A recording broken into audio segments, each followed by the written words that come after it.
Do you also find it difficult to build up a meaningful relationship with your grandchildren at a distance? As a long-distance aunt to a 2-year-old in Australia, I wanted to create a solution for the millions of family members who cannot be physically together all the time. This is why I created Peekabond, an app that helps you to connect with young children at a distance. The app works with the following 3 steps. First, we give playful activities suggestions that are based on your child's development stage. These suggestions are science-based and gamified. Secondly, you can create a private family circle. And finally, we'll let you send videos back and forth so you don't have to be live at the same time, and save them in one spot for your grandchild to watch. We've got over 120 content suggestions. You can build a love bank for your grandchildren. And if you go to the Cool Grandpa website and look for the affiliate links, sign up for a newsletter with a lot of inspiring content, or you can try the app for free. Carolyn Berry is somebody that believes that children need adventures.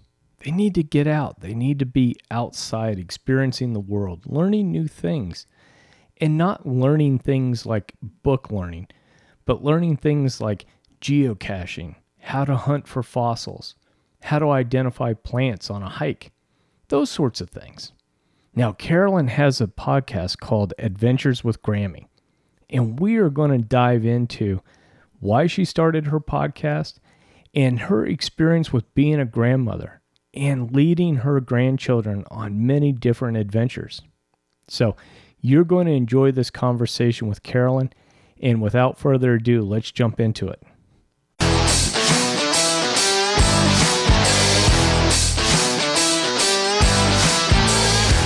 Hello, and welcome to the Cool Grandpa Podcast. This is your host, Greg Payne, coming at you from Studio 12. This podcast is about being the best possible grandpa you can be, focusing on what it is to be a grandpa and how we can all share that experience together for our grandchildren. Hi, Carolyn. Thank you so much for being on the Cool Grandpa Podcast. Thanks for inviting me. I'm glad to be here. Yeah, we had such a great time on your podcast and talking about grandpa and grandma stuff that I really am excited to have you over here on the Cool Grandpa to do the same thing. One of the things that I wanted to ask you, and normally I do this with the grandpas, is I would love to have your memories of the first time that you heard that you were going to become a grandmother. I was actually very surprised. I had told my kids, I have 3 children, two of whom were married. One, my daughter, wasn't married, but I had said to them, I'm not old enough to be a grandmother until I turn 60. So don't plan any babies until I'm 60 years old. And they all agreed. And I know that was just placating mom, but they said, okay. So my older son and his wife had been told they could not have children. So I wasn't expecting children from them. And my daughter wasn't married. And my younger son was a resident at, he went to medical school. So he had finished his first year of internship, and then he was in a residency program, and they'd gotten married in 2009. And I expected that he would have finished his residency program before having children, because his wife was starting a law practice and he was still in medical schools. You know, he was a resident. So it's not like he was in private practice. And then one day I forgot exactly how it was, but I was on my way home from work and they called me and told me that they were expecting. So I was quite surprised of the timing of it. And my son, I remember my son saying to me, well, you're going to be almost 60 when you have your first grandchild, which I laughed about because that was this reference to my having said, I can't be a grandmother until I'm 60. So I was a few months shy of being 60, but it worked out okay. So then they asked my help in letting the rest of the family know. I was really honored because this was a big secret that they had let me in on. So I was surprised, happy, and overjoyed that I got to know first before anybody else did. Oh, that's a great story. And I love it that even because with grandpas, the range of emotions and experiences are very much like you described. Though on one hand, there's a bunch of us that are like, wait a second, I'm too young for this. And then on the other side, it's a lot of, man, I didn't think those kids would ever have grandkids. And, it's just wonderful to hear from a grandma's perspective, that journey and that memory. That's awesome. I was teaching at the time, and I was working with a lot of women who were younger than I was at the time, who were grandmothers. And I remember thinking, oh, wow, you are way too young to be a grandmother. And I guess I had this attitude of, in order to be a grandmother, you had to be an old lady. And I wanted to at least approximate that age before I was a grandmother. So anyway, but I am thrilled. Oh, that's great. And it is interesting that you bring up the point of age, because I know with me, I remember my grandfather seeming to be older than what I am now. Like, I've always remembered him. I think probably I have memories earlier, but let's say starting around 10, 11 years old, where he was already, to your point, in his 60s. And it was always one of those things where it's like, wait a second, grandparents can't be in their like late 40s or 50s, anything along these lines. And then it's like, oh yeah, no, they can. And I am. I remember as a child, our church always had like Mother's Day brunches or breakfasts, for the families. And they gave out prizes for different categories. And one of the categories was a prize for the youngest grandmother. And I'll never forget, this grandmother who won was only 36 years old. And even as a child, the thought of a grandmother being 36 to me was just shocking. It's like, oh my God, that is just way, way, way too young. But it certainly happens. So. Oh yeah, no, it does. And, the great thing is that, we all have the opportunity to excel and build meaningful relationships no matter when we become a grandparent. And, I think the important thing is to be, proactive to an extent and, get in, love those kids, support the family as much as you can. And doesn't matter if you're 36 or 66 when all this starts to happen, that you've got that opportunity before you to pitch in and really help and love all those kids. And the ironic thing about that is that it would have been so much easier as a younger grandparent to get on the floor and play Legos and do all of the rumble and tumble and on the floor activities that these grandkids want to do. Because sometimes now it's like, I've got to be sure I'm near a couch or a table to be able to hoist myself up. It's not as easy when you're older as it is when you were younger. Oh, absolutely. And I remember too, as a young father, I met my wife, Karen, when I was a senior in college, and she had already two little boys, one that was turning 5 when we got married and one that was about 2 years old. And I remember as late 20s, early 30s, being both involved in Scouts and then Little League, that I was grateful that I was still young enough to get down and catch the pitchers when they were warming up and do the rough and tumble stuff. And then now in my early 50s, being able to get down and throw around the grandson and play with the granddaughter and chase her around on the floor and give her pony rides and whatnot. So I know that time's not always going to be there for me to do those activities, but I sure do love taking advantage of it. And I'm glad you are. Now, Carolyn, what were some of the ways that you started to connect and build relationships with your grandchildren as they started coming along? I have the advantage of living in the country with a lot of acreage around. We had horses. And at the time my first grandson was born, my son was a resident at a hospital in Richmond, which was only about an hour away from me. So I got to go over and see Gavin and spend a lot of time with him. They never left him because they mom was nursing the baby. So I never really spent time alone with them other than 20 or 30 minutes here or there while they ran to the store and I watched him. But by the time he was a year old, he had weaned and they felt comfortable leaving him. So they would go on vacations or go away for the weekend and leave Gavin with me at the farm. And he and I bonded. We spent a lot of time outside. We spent a lot of time playing with the horses. And that just became something really special for us. I did, by the time he was about 18 months or 2 years old, he had started wanting to play with my iPad.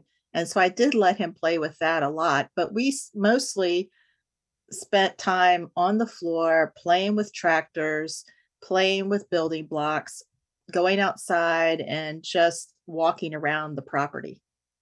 I love the idea of just being able to break away and have that one-on-one time, because I think that's so important for grandparents to be able to have some of that time away from the parents to bond ourselves with the kids and really see how they interact. Because I know, especially when they're young, they can be easily drawn over to mom or dad, and nothing good or bad about that. It's just the way that it is. But then there's something to be said for having that one-on-one time when you're cutting an apple for them for lunch, or you're just taking a walk with them and you're discovering the world through their eyes, and they have an opportunity to talk with you and not necessarily run over to mom with a clover flower, but they're coming over to you to share that experience and that excitement.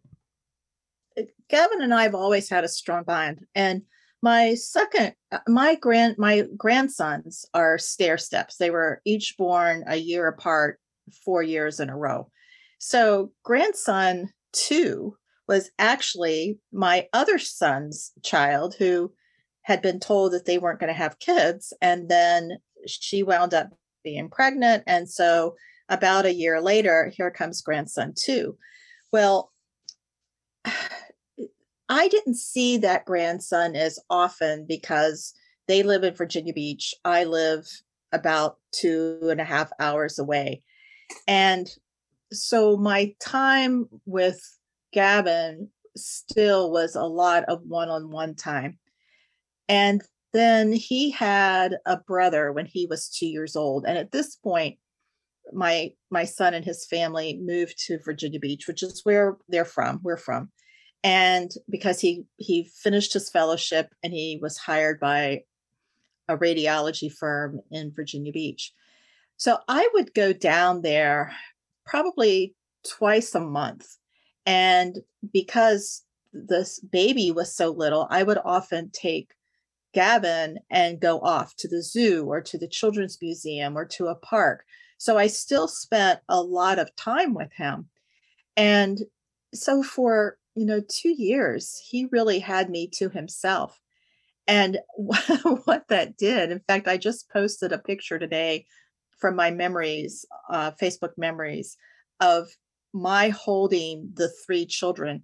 It was August, and Channing, the baby, was about 3 or 4 weeks old. And I wanted a picture of me holding my 3 grandsons. And in the picture, I got the picture, but it was total chaos. The baby was in my lap crying. He wanted mom. My other grandson, who really didn't know and like me too well at the time, wanted his dad. And Gavin was upset that the two were in my lap, and he was pitching a fit because he wanted those children off of my lap.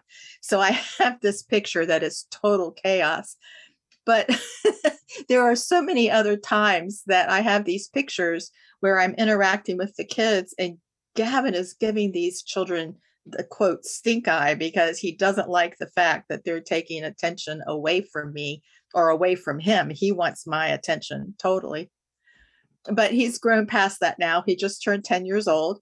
And I have a good relationship with all of the kids. I have 4 grandsons who, at the end of this year's birthday season, will be 10, 9, 8, and 7. And then I have 2 granddaughters who are 5 and 2. So I have good relationships with all of them, and it's really fun.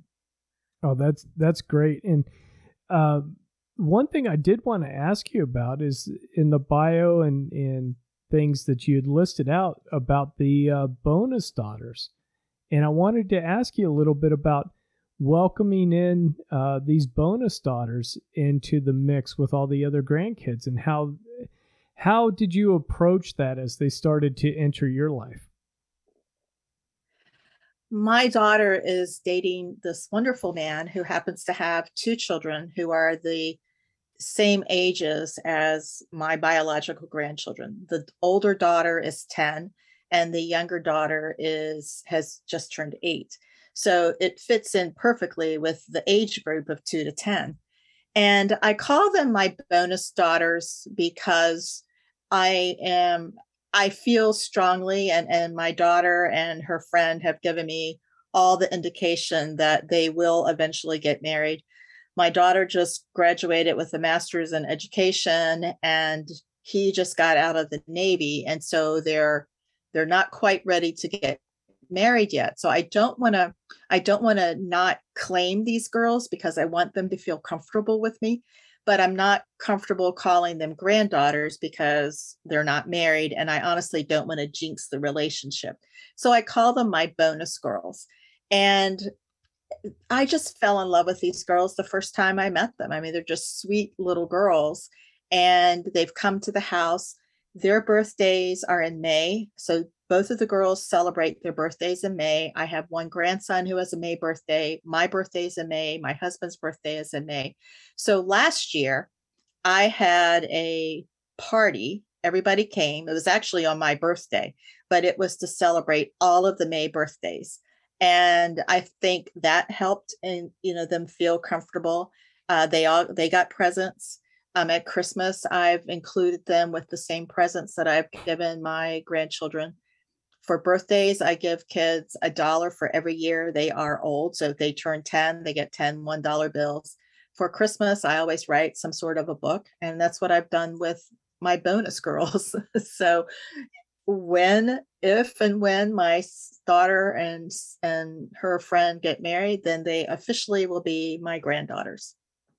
Oh, that's great. And I like the idea too that you're folding them in and not necessarily treating them any different, but that they're their own little personalities, and that they're just, essentially just welcomed into the fold. Absolutely. And the kids have included them as well. In fact, the kids already are calling them cousins. And the little girls, especially the 5-year-old, to have an 8 and 10-year-old girls to be able to play with and to look up to, it's been incredibly good for her. And then the older girls just love having girls to play with, not just the boys. Yeah, and I gotta imagine too that's nice for their self-esteem in the sense that they're, kind of the older girls, and they're they can be the ones that the younger ones look up to, and they have an opportunity to, not be the little kids. I always remember how much children hate being the little kid, right? Yeah. And how important it is if you can get to any kind of level of being older, that's really important. We only have one teensy little problem, and that is these girls are quiet. I mean, they're not rambunctious girls. they are the same ages as incredibly rambunctious boys. So when we're all together, they are a little overwhelmed with the noise sometimes. But other than that, they fit in just fine. Well, that's great. And that helps them too to understand and work out all those dynamics that are sure to be coming up as they're going through elementary school and they get into settings where there's going to be loud, rambunctious, kids in the classes or reading groups or whatnot, and just how to deal with that and maybe not be as shy as they would be without having that experience. Well, I have to tell you, the older girl, Rachel, who just turned 10 in May, she will be in fifth grade next year, and she was elected as her class secretary. She had to run and make posters, and she was elected, and she is incredibly proud of that. And I'm really proud of her too. Oh, that's awesome. Being able to help them kind of stretch their wings a little bit and get out of their comfort zone some, because I know, it's easy sometimes to just let kids be in their own personalities, which is okay, but then also being able to gently help them stretch and help them become uncomfortable, and then seeing the value of it, right? It's I'm sure there may have been a little speech had to be given, and then having people look at her and up in front of the classroom or whatnot, and like you said, the posters and the campaigning and learning how to do those things probably certainly stretched her out of her comfort zone, but then also maybe given her a little bit of a confidence boost going into the next year. Yes. And her grandmother her paternal grandmother lives with them and helped, raise them after her father and her mother divorced. And I'm good friends with her grandmother too. And that makes it really nice. I'm fortunate in that my in-laws' parents are really nice people, and we celebrate together and enjoy being with each other. That's great. I think it's awesome when the grandparents on both sides can get together and celebrate the kids and get along and be able to have that communication to, work together in some areas to help the grandkids out. Now, one of the things I wanted to ask you about is that I know that you have this belief that children need to be out and having adventures and not necessarily being on devices or just inside with rooms full of toys, but actually seeking out adventures, large or small. And I wanted to have you talk a little bit more about where did that sense of children needing those adventures and those growth opportunities come from? First, I want to say that I am not totally anti-device, but I am one who believes there needs to be limits. What I am is a proponent of outdoor activities, because I think young children especially need outside activities to be able to run and jump and to develop those large muscles and to really appreciate nature. As we were talking earlier, the humidity, the high temperature, there's a time to be inside and there's a time to be outside. And I think if you can be outside as much as possible, I think that's really good. One of the things my late husband and I did when our children were little was to take them places. We live in Virginia, and Virginia is steeped in history, and we wanted to be sure that the places they studied in their history books or they read about in English class, that those places would come alive to them. We felt as if it is in our backyard, we would be really remiss in not showing the children where these places actually are. So we would take little day trips or weekend trips. We took the kids to Yorktown, to Jamestown, to Williamsburg. We went up to Monticello. We went to Richmond. They went to Mount Vernon and saw George Washington's birthplace or saw George Washington's other house. They've actually since been to George Washington's birthplace, which isn't too far from where I live now. But walking on the grounds that George Washington walked on, or seeing the cannonball in the church where Patrick Henry gave his address, I just felt, my husband and I felt that it would make an impact on the children if they actually got to walk on that same ground and touch the walls that these founding fathers and other historical figures had experienced as well. And our belief was that it would make history come alive. And when they studied it in school, it would make more sense to them. And as a teacher, one of the things that is that you want to give a child a warm-up, for instance. So like there's this pre-activity, and then you teach them, and then you give them an assessment to see what they learned. So I felt that the experiences of going to a science museum or going to a historical place, seeing the Liberty Bell, I thought that was the introduction, like the pre-activity to their learning, so that when they learned, they actually learned it. And then we would talk about it to make sure that it stuck. And as I became a grandmother, I thought, you know what, I want to do the same things with my grandkids. And that didn't mean to take away from the experiences that my children would have with their own children, but it was just an added dimension for me as a grandmother to be able to do that. Some of it we've experienced as a multifamily experience. Others has just been as a skip gen. It's just been the grandmother and the grandchild, and we skipped over the parents. But I think you have to be intentional with children. Some of it is certainly unstructured, but I think as a grandparent, we owe it to our children to have something planned out for them and not just let it be happenstance. Yeah, I love the idea of having them walk the grounds, and I think that's really important. Now, this is probably the history major in me coming out, and I did go to start my university career in Northern Virginia, and was very fortunate to have a history professor that would take us on weekend field trips to Cold Harbor or a number of the different battlefields and walk us around. And it gave me a sense of understanding a little bit more, in this example, a little bit more of the battlefield and the layout, and more than just the two-dimensional maps that you sometimes see. Well, these guys came in here and this army came this way, but understanding why they moved the way that they did.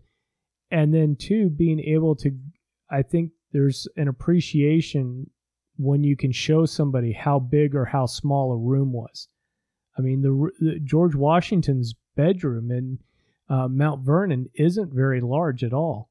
And I think sometimes we all think that a president or somebody of Washington's stature, not physically, but importance, would have this grand bedroom, 4-poster bed, and you know, some of these things that we might have seen at the Biltmore or other areas. And it gives you an appreciation when you go into some of these homes and some of these sites to be able to go, oh, okay, it connects a little bit more. And like you said, with your teaching, right? It's some people really learn from reading, some people from listening, some people from the physical side. And when you can combine all three, then you've got a real winner as far as getting a lesson across. And that could be an adventure in history, or it could be an adventure even in the backyard or in the gardens. And I want to stress that the adventures I have with the children are not always intended as academic lessons. I guess there's the teacher in me who's never going to stop teaching, but I never go with it with the main goal of, oh, I'm going to teach them something academic. My main goal is I want to have fun with my grandkids, and the academic and the learning is an important byproduct, but it's never, oh, I'm going to teach you this today. I've never used those words with them, and I don't ever see myself doing it. But I want to ask you something about going to Cold Harbor. Did you happen to see the Presbyterian church that is near that battlefield? Do you remember going there? It was a long time ago, 30 years. And I think I do remember the church, but I'd be really fuzzy on it at this point. Well, the reason I ask you that is, one, I don't live too far from there. I live in a really incredibly historic area. I'm so close. I mean, it's a couple of hours drive, but when you live in the country, that's close. But Cold Harbor, a family friend was the pastor of that church. And so I've been to that church a couple of times. But one of the things about that church, and I think this is what's so important about actually seeing it. One, you know that George Washington's bedroom was small, but the doors of that church were actually used as stretchers. So when the soldiers were hurt on the battlefield, they had taken the doors off of that church, used them as stretchers, and that church was a hospital. And I remember the first time I saw that, and the impact that had on me was pretty incredible. And it's those little tidbits that you're not going to find in a history book. But when you go there and you can touch it and you can see it, it impacts you, and you don't forget those kinds of things. Even little kids don't forget that. Yeah, and that's a good point, that we both have the tactile part of that, and then there is the emotional component too. And I totally agree with, not every outing has to be an educational slant, but I think you and I are a little bit in common in that sometimes we can't help ourselves from pointing something out and going, oh, here's a particular wild growing herb. And hey, this is edible, this isn't, or however that might be. I think we sometimes can't help ourselves, but that also becomes our personality and our character, and that's what the grandkids remember about us. And if we can make it fun, that's even a bonus there. Now, one of the things too that I wanted for us to talk about is, you've got your podcast Adventures with Grammy, and I wanted to hear a little bit more about how you came to decide to start that podcast, and then talk to us a little bit about what your goals are with that, and what you're trying to accomplish with it.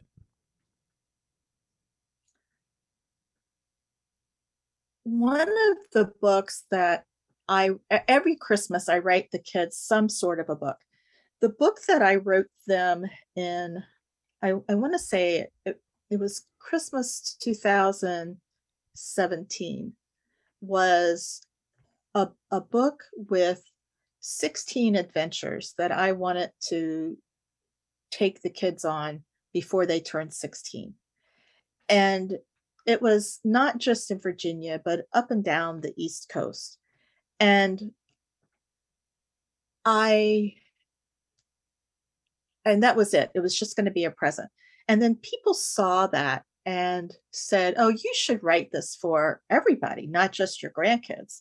And so I thought about it. And the more I thought about it, I thought, you know what, that would be a good book.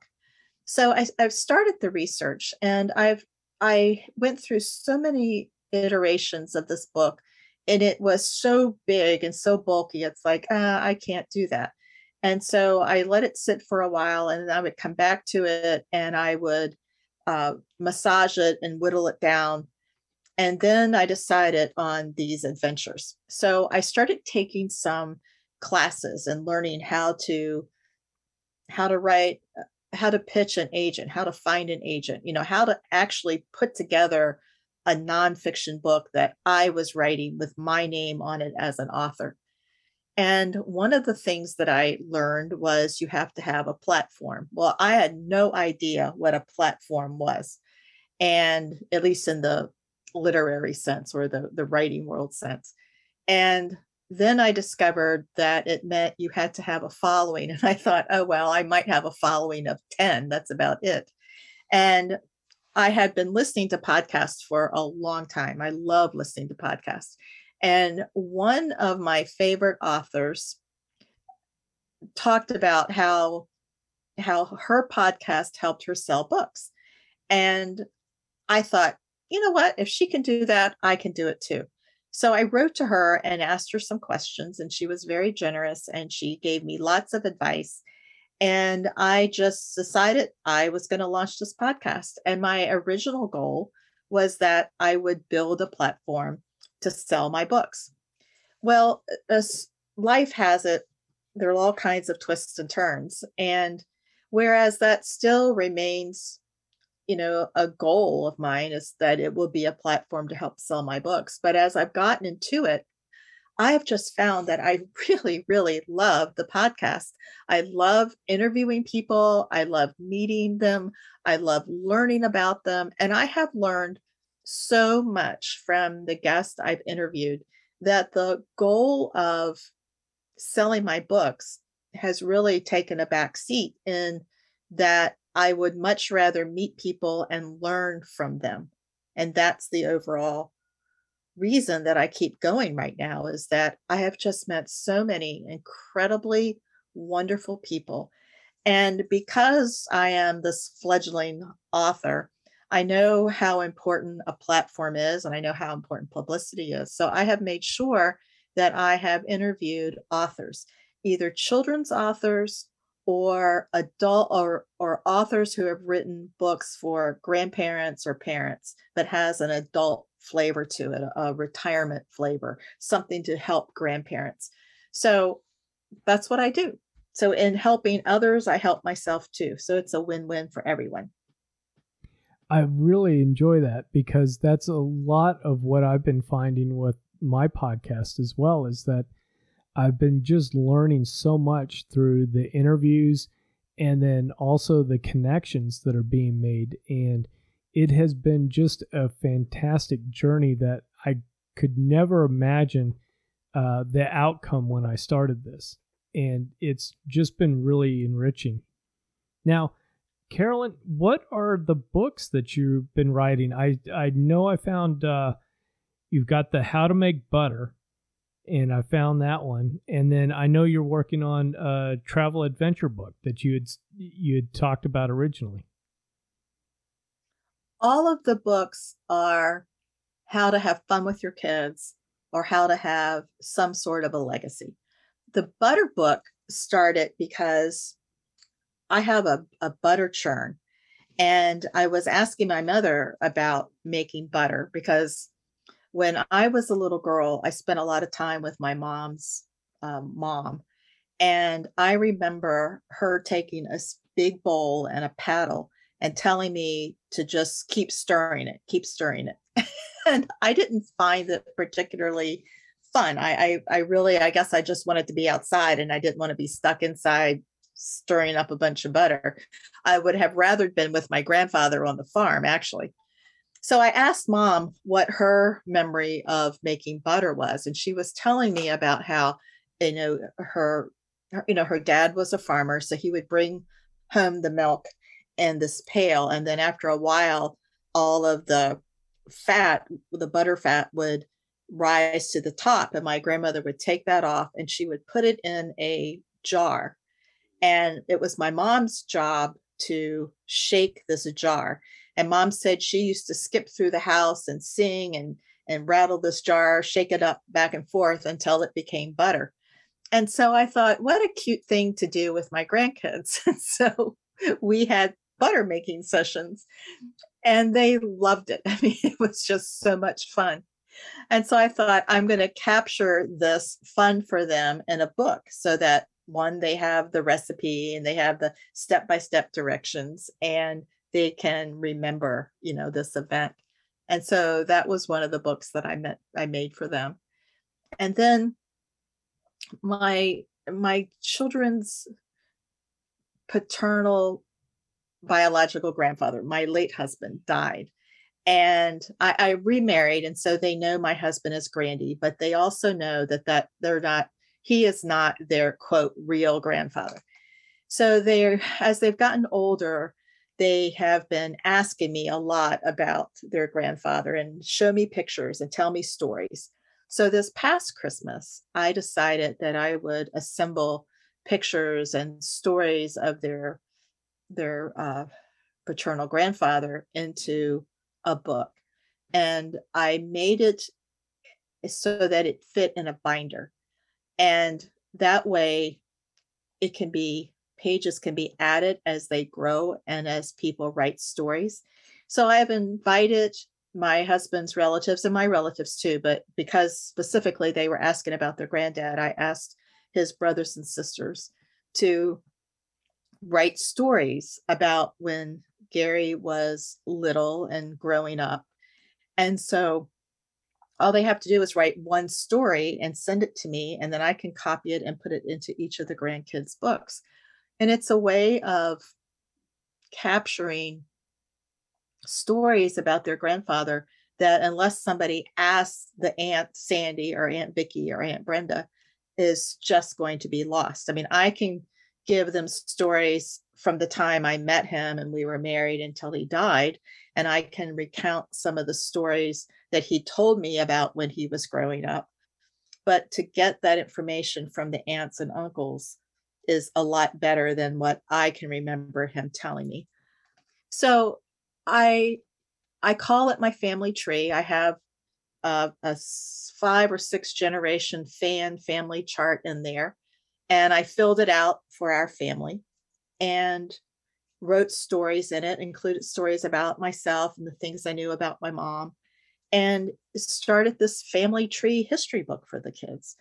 And I gave one to each of them. And it's a way of passing down family stories. It's a way of passing down this legacy of where that child came from, who were the ancestors. And I think every child deserves that. Every child needs to know as much as they possibly can about the relatives who've come before them, and be in a position to hand down these stories to the relatives who are going to come after them. Oh, I like that a lot. The connections to those generations, and like you said, being able to share those and give them a sense of, where they've come from, and being able to have that information to share with their kids when they start having little ones running about. One thing I also have made that available to the public as well. So it's, again, it's this, I did it for my children, my grandchildren, but I'm making it available to other people too. Okay. And where's the best place where somebody can look these books up? They can go to my writing website, which is https://adventureswithgrammy.com. And there's up in the header, there's a section that says my bookstore or bookstore. They can click there and then they can see all of the books. Some of the books they can buy on Etsy, some they can buy on Amazon, some they can get from PayHip. And PayHip and Etsy are just digital downloads. And I have a couple of the books in physical form or on Amazon, and I'm putting them together on Amazon. But in reality, these family history books that I have 3, I have one, my family tree for the children. I have one which is basically the same thing, but it's more sophisticated for teenagers.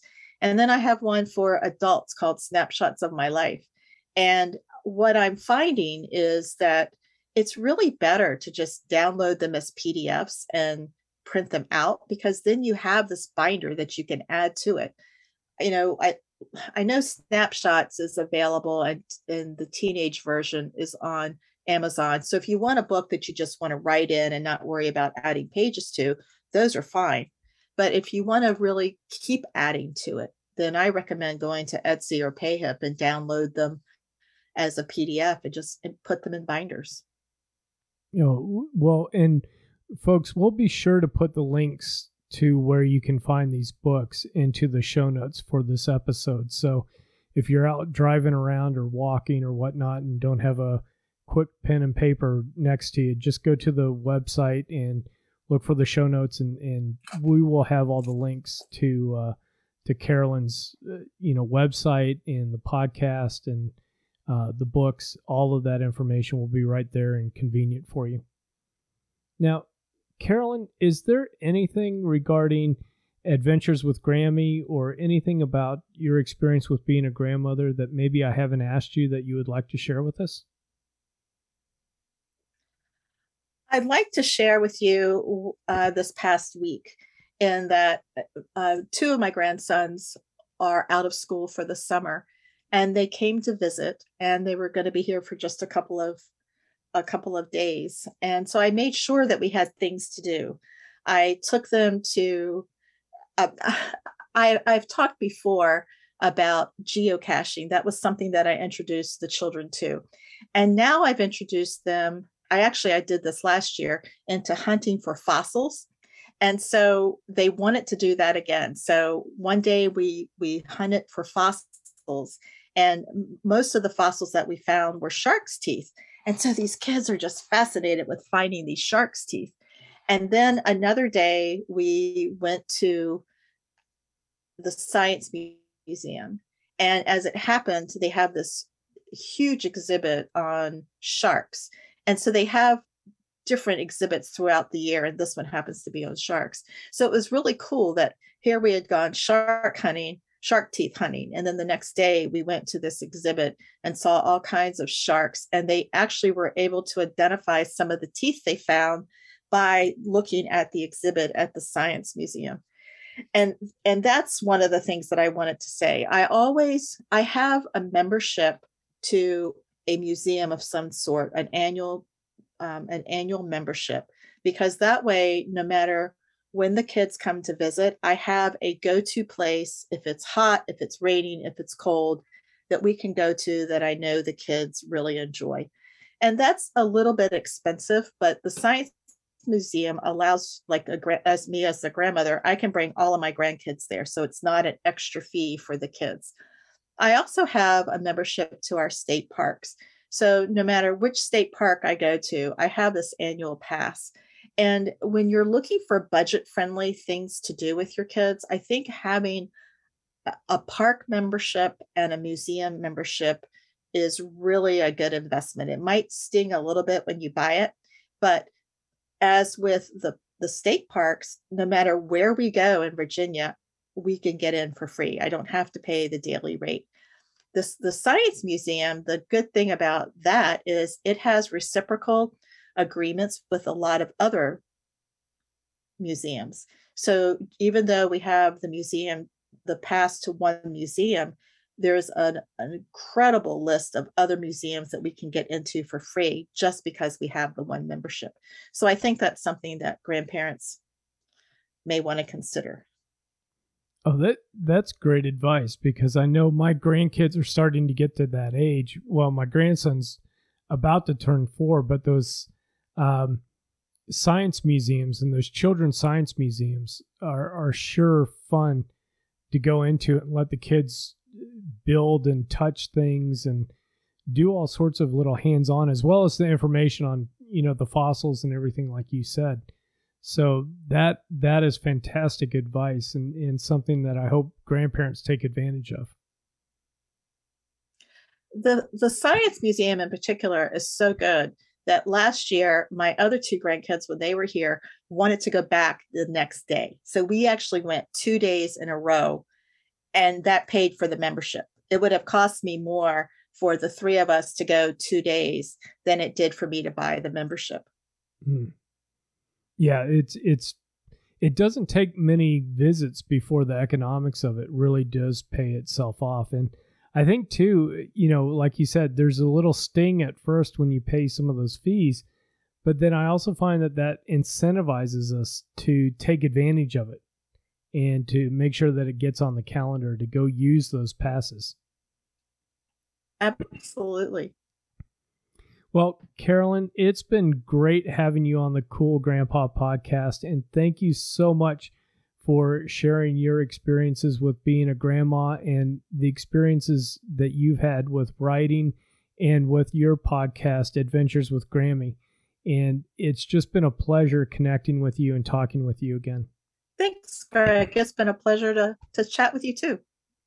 I enjoyed listening to Carolyn talk about her adventures. And it was a great reminder that not all adventures have to be involving base jumping off the Sears Tower, or Australia rappel out of a helicopter.